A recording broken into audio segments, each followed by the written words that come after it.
ఉదయమున నీవు ఎవ్వరినీ కలుసుకొనక ముందు ప్రభువును కలుసుకో.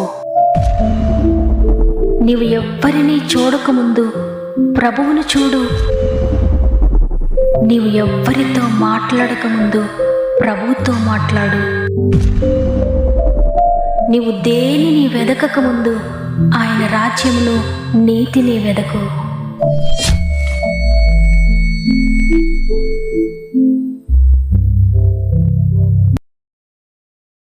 Praise the lord.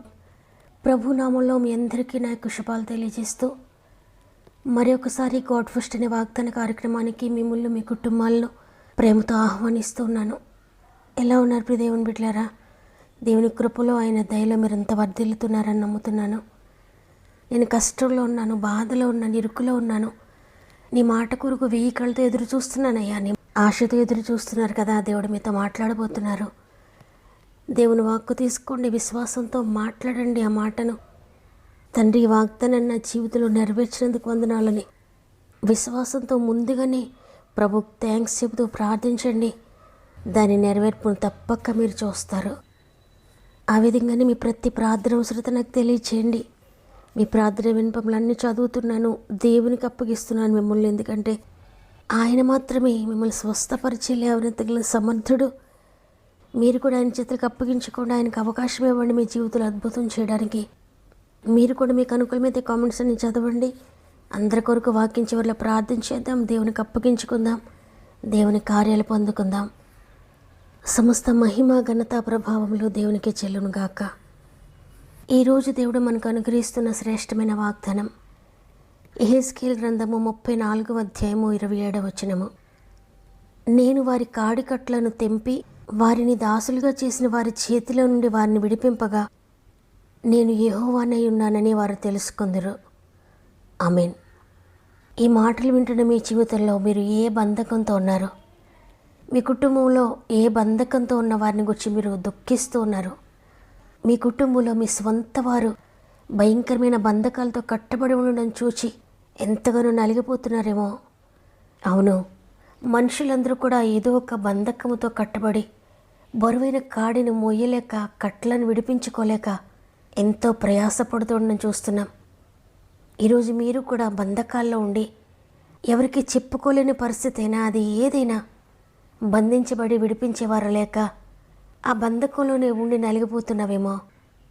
వ్యాధనే బరువైన కాడిని మోస్తూ ఉన్నావా?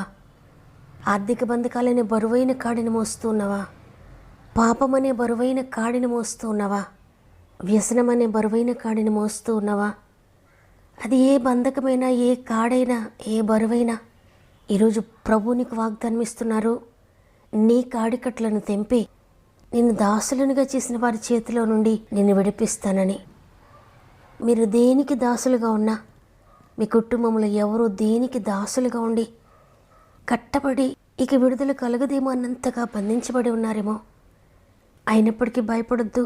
ప్రభు వాగ్దానం చేస్తున్నారు, వారిని దాసులుగా చేసిన వారి చేతిలో నుండి విడిపిస్తాను. ఏ వ్యసనము దాసులుగా చేసుకుందో, ఏ శత్రువు చేతిలోనికి దాసులుగా వెళ్ళిపోయారో, ఏ వ్యసనం చేతిలోనికి దాసులుగా వెళ్ళిపోయారో, ఏ పాపం చేతిలోనికి వెళ్ళిపోయారో దాసులుగా, ఏ పాపము కూడా నిన్ను ఏలకుండా, ఏ వ్యసనము నిన్ను ఏలకుండా, ఏ రోగము నిన్ను ఏలకుండా, ఏ ఆర్థిక బంధకము నిన్ను ఏలకుండా దేవుడు నిన్ను విడిపిస్తానని, నీ కట్లనన్నిటినీ తెంపివేస్తున్నానని, ప్రతి బంధకం నుండి, భారం నుండి, బరువు నుండి నేను విడిపిస్తున్నానని మాట ఇస్తున్నారాయన. చూడండి, బేతేస్తా అనే కోనేరు దగ్గర భయంకరమైన వ్యాధి చేత కట్టబడి ఉన్నాడు ఒక వ్యక్తి. 1 సంవత్సరం నుండి కాదు, 2 సంవత్సరాల నుండి కాదు, 38 సంవత్సరాల నుండి వ్యాధితో ఉన్నాడు, బంధకంలో ఉన్నాడు. కదలలేని స్థితిలో, మెదలలేని స్థితిలో తన కాళ్ళు కట్టబడి ఉన్నాయి, చేతులు కట్టబడి ఉన్నాయి. సాతాను భయంకరమైన కట్లతో కట్టి ఉంచాడు, వ్యాధి అనే కట్లతో కట్టి ఉంచాడు. ఆ వ్యాధిని, బరువును తను మొయ్యలేకపోతున్నాడు, భారం మొయ్యలేకపోతున్నాడు. హోప్స్ అన్నీ వదిలేసుకున్నాడు. ఇక నేను కోనేటిలోకి ఎప్పటికీ దిగలేను, నా వల్ల కాదు, ఈ రోగం అనే కాడిని మోస్తూనే నేను చనిపోవాలి, ఈ మొయ్యలేని భారంతోనే నేను మరణించాలి, ఇక నాకు మరణం తప్ప ఏమీ లేదు అనే హోప్స్ అన్నీ వదిలేసుకుని ఇక నిరాశతో ఉన్నాడు. ఆ రోగంతో కట్టబడి కాళ్ళు కదపలేని, చేతులు కదపలేని, ఆ భయంకరమైన బాధతో మరణం కొరకు ఎదురు చూస్తూ ఉన్నాడు. అయితే ఒక రోజున తనను విడిపించగలిగిన సముద్రైన ప్రభు 1% కూడా హోప్ లేకుండా, ఇక ఏమీ కూడా లేదు, నా జీవితంలో అంతా అయిపోయింది అని ఎంతో నిరాశలో ఉన్న అతని దగ్గరకు వెళ్ళి, లేచి నీ పరుపెత్తుకుని వెళ్ళని చెప్పగానే అద్భుతకరమైన స్వస్థత శక్తి అతని తాకింది. ప్రభు మాట రిలీజ్ చేయగానే గొప్ప స్వస్థత శక్తి అతని కాళ్ళను తాకింది, అతని చేతులను తాకింది.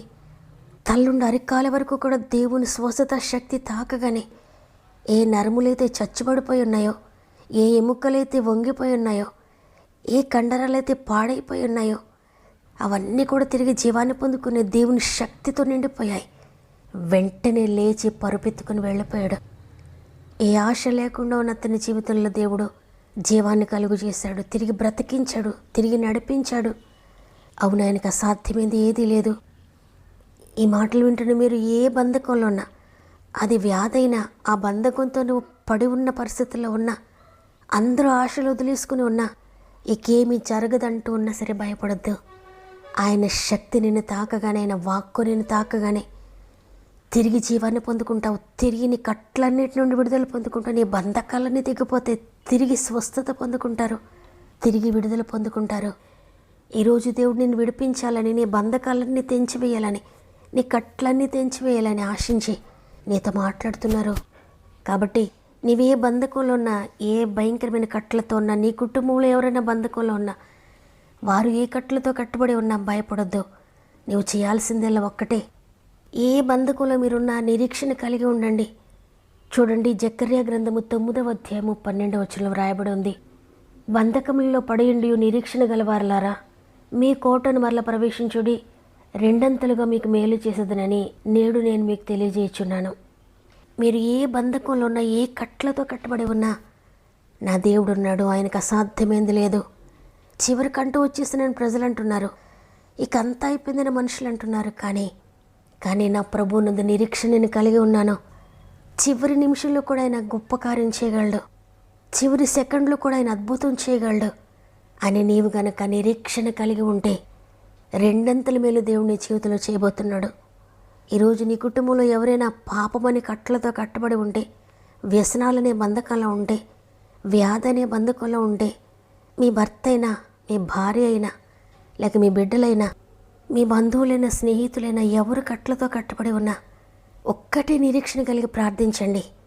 వారి కట్లన్నీ తెగిపోయినాయి, నా ప్రభు వారిని విడిపించాడు, ఆ బంధకాలన్నీ తెగిపోయాయి, విడుదల పొందుకున్నారు, అద్భుతకరంగా మారిపోయారు.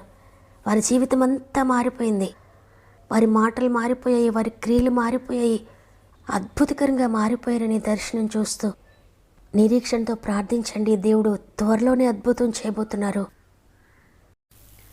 కట్టబడితే నేను గట్టి త్రాళ్లతోనూ, వీడనీదు ఆత్మ వీడనాదు వ్రతము. కట్టబడితే నేను గట్టి త్రాళ్లతోనూ, వీడనీదు ఆత్మ వీడనాదు వ్రతము. గ్రుడ్డివాడనైతే గాను గేర్చుచుంటే, దిక్కులేకనేని దయను కోరుచుంటే. గ్రుడ్డివాడనైతే గాను గేర్చుచుంటే, దిక్కులేకనేని దయను కోరుచుంటే. ఒక్క మాట చాలు, ఒక్క మాట చాలు, ఒక్క మాట చాలు ప్రభు. ఒక్క మాట చాలు, ఒక్క మాట చాలు, ఒక్క మాట చాలు ప్రభు. నాతో నీవు మాట్లాడినచో నీ బ్రతికేదను ప్రభు. నాతో నీవు మాట్లాడినచో నీ బ్రతికేదను ప్రభు, నీ బ్రతికేదను.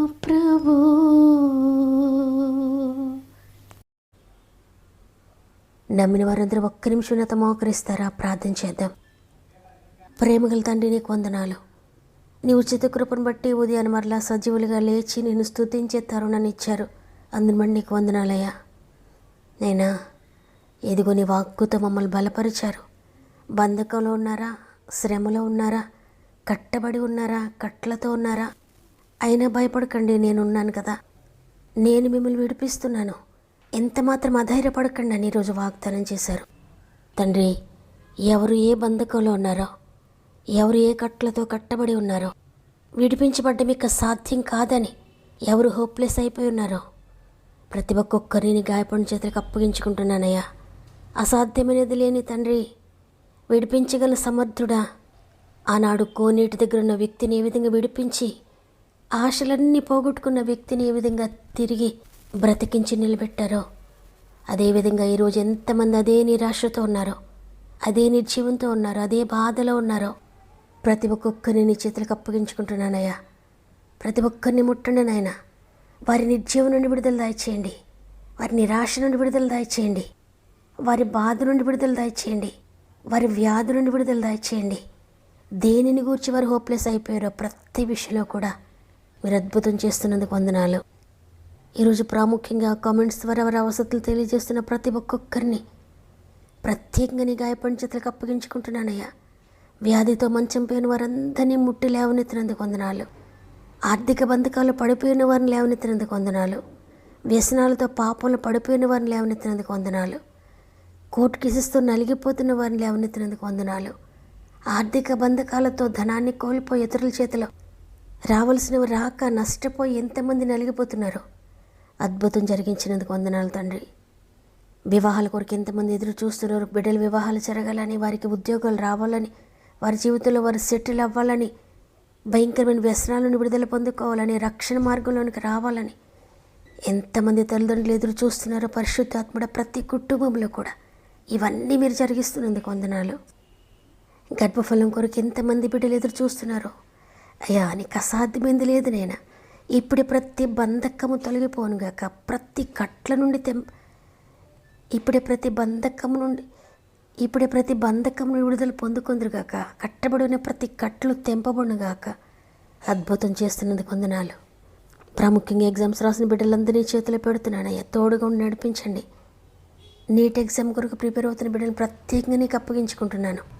జ్ఞానాత్మతో జ్ఞాపక శక్తితో నింపి నడిపించండి. ఈ దినం ప్రారంభిస్తూ ఉండి ఈ రోజంతా మా కుటుంబం అంతటికి తోడేయండి. ఈరోజు వారు చేసే ప్రతి పనిని ఆశీర్వదించి నడిపిస్తారని యేసయ్య పరిశుద్ధమైన నామములు అడిగి వేడుకొంచున్నాను తండ్రి, ఆమేన్. ఈరోజు వాగ్దానాన్ని విన్న ప్రియ చెల్లి, ప్రియ తమ్ముడు, ఏ కట్లు మీ కుటుంబాల్లో ఉన్నా, మీ కుటుంబాన్ని ఏ బంధకాలు బంధించి ఉంచినా, ఏ కట్లతో కట్టబడి ఉన్నవారున్నా, మీ కుటుంబాన్ని ఏ కట్లు ఏ బంధకాలు బంధించి ఉంచినా భయపడకండి. రక్షకుడు ఈరోజు మీ జీవితంలో అద్భుతం జరిగించబోతున్నారు. నమ్మండి. నమ్మిన వారందరూ ఆమెను కామెంట్ చేయండి, లైక్ చేయడం, షేర్ చేయడం మర్చిపోకండి. దేవుని చిత్తమైతే తిరిగి రేపు అందరం కలిసి ఆయనను స్తుతిద్దాం. అంతవరకు ప్రభు మీకు మీ కుటుంబాలకు తోడుండి నడిపించును గాక. God bless you.